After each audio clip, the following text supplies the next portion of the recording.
It's the off season, so we're looking for some cheap and lazy content, and because we are the cheap and lazy content kings, that's right. So we're going to take a look at each position of the Minnesota Vikings, starting with quarterback, the most important position in all of team sports. So obviously, numero uno, primo. You have Kirk, Jerome, Ezekiel, Cousins. Well, Jerome at times, yeah. $31 million cap hit. We all know the story. Captain Pizza Ranch itself. Sleep number. That's right. But still, a massively polarizing figure amongst the Vikings fans. And because on one hand, you see the light. You see the brightness of Kirk Cousins. October NFC Offensive Player of the Month. Big time throws in big cojones. You have big marbles in that Saints game, helping lead the Vikings to a big time wild card win down in Nowlands. Also, you have no shows in big time regular season games, as well as in the Niners division round game. And yes, all the blame goes to the offensive line when Cousins struggles, but when he does well, all the credit goes to Kirk Cousins. It's very interesting, right? Because remember, when Bradford and Teddy and Case Keenum had issues, it was never blamed on the offensive line, even though statistically they were pressured at a higher rate than Kirk Cousins ever was these last 2 years. But, that is a whole nother argument for another day. Also very interesting. Very interesting. So the question is, is he worth the money? Even though we're 2 years into that 3-year contract, doesn't really matter at this point. Also, another question is going to be coming up very soon. Is will he be worth an extension? Will he be worth $40 million per year? And yes, that is what he will get as the market rate on his next contract, which is what it is, right? But I think as of right now, I think the Vikings are extremely lucky that Kirk Cousins has been as durable as he's been throughout his career and avoided alien abductions, because you look at the way that the Vikings have been set up each of the last 2 years. So last year, the backup was Sean Mannion. As we saw week 17 against the Bears, not so much. And it's almost like we knew. It's almost like we knew that Sean Mannion is bad. And yet the Vikings were like, hey, he should be QB too.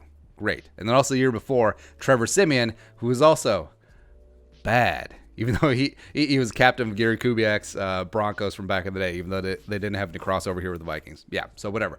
The Vikings... Frankly, the Vikings were one snap, one heartbeat away from a 4-12 season each of those 2 years. It just is what it is. You have to have a good backup quarterback because life happens, and we've been advocating that. We've been pounding the table for that for many, many years. But also, going down the whole tinfoil conspiracy theory, I think Cousins is paranoid about having a good young backup quarterback behind him because he understands, he knows better than anyone how coups happen in the NFL because he was part of a coup in Washington when he took over for RG3. So it's exactly why Kirk Cousins, maybe he put it in Spielman or Zimmer's ears like, hey, Kyle Sluter, you know that guy who the fans all love? You know the guy who lights it up? Yeah, get rid of him. And then Zimmer talking bad about Kyle Sluter throughout the media, even though he's going to win the job in Detroit, take over Matthew Stafford, and then just be in the Vikings grill for two times a year. Shit. It's also exactly what's going to happen. Also, it could be the reason why the Vikings haven't drafted a quarterback in the 2 years that Cousins has been here, and perhaps this year too, or maybe that's just not in Simone's nature. There's evidence to the latter for sure. But also, who's going to be the Vikings QB too? Is Sean Mannion, he's out of contract. Is he going to be back? He knows the system, but he's also bad. Or you're just going to sign up another slappy backup quarterback? Or, do you bring in someone who is relatively young, who has relatively untapped potential and upside, like a Marcus Mariota? Do you do that? Or is Cousins threatened by that as well? Or if the Vikings up against the cap, we're going to spend $4 million on the backup quarterback? No, Cousins needs all the help he can get. Is it that route? Or... is 2019 UDFA Jake Browning, is he the future? He is on a futures contract, so ipso facto, he is the future.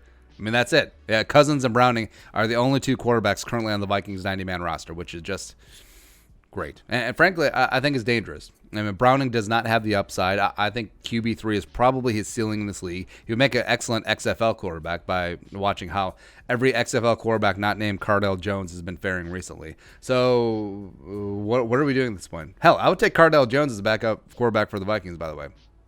I will legit be in on that. But what are the Vikings doing at this point? Like, if they don't draft a quarterback of the future this year, they'll be gambling and scrambling next year if Cousins leaves or the Vikings decide not to have him back. I mean, rookie TBD or some sort of free agent stopgap quarterback that, I mean, we're all too familiar with as Vikings fans. Like, is that what it's going to be?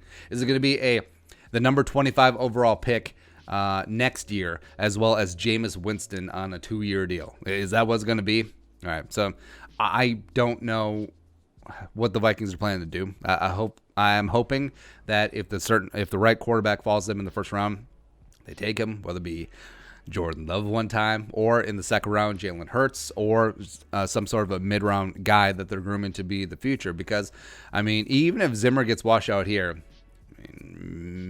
Gary Kubiak and his contingent could still be here. So getting your quarterback a year head start in the system, I think could only benefit the Vikings, because I'd much rather have a day 2 or early day 3 guy who they select this year and he learns offense for a year, as opposed to some guy that you're going to draft in the late first round or second round next year and just throw him in cold onto the field. Just whatever. Because here's the thing. How many quarterbacks do the Vikings have under contract for 2021? 0. D'Angelo Russell, none. Cousins out of contract. Jake Browning's on his future deal. So what was the plan here?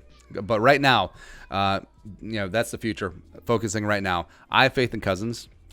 I think you can win a Super Bowl with Cousins, but a lot of dominoes have to be in place. You got to have a good O-line, got to have a good running game, got to have Thielen healthy all season. You have to have Diggs dialed in all year. You have to have Rudy playing at the peak of his game like he did last year, and that defense has to come back. So if all those things happen, you can win a Super Bowl with Kirk Cousins. But right now, he is what he is. He is one of the better deep ball throwing quarterbacks in the league. He is very streaky. He can get on an insanely hot streak. He can go completely cold as well. But also, he needs a great O-line to be his best. He's not blessed with great pocket awareness or mobility, so the O-line has to do the work for him, as opposed to him benefiting the offensive line. But, yeah, whatever. But say F it. Sign Case Keenum for the league minimum after Washington inevitably cuts him loose, and I just want all of Minnesota to just implode. Yeah, making the case for Case. Yeah, Cousins squirming because, the Minneapolis Miracle Man, he's just chilling behind me. Also, take Jordan Love in the first round. That's what I want the quarterback room to be. Kirk Cousins, Case Keenum, Jordan Love. Let's just go. All right, your thoughts. Vikings quarterback room as currently constituted. Let us know in the comment section below. Also, subscribe for daily Vikings takes. If you want to support the work, pull us up in the Venmo. Plus, give us a follow on social media as well. But until next time, Skull Production.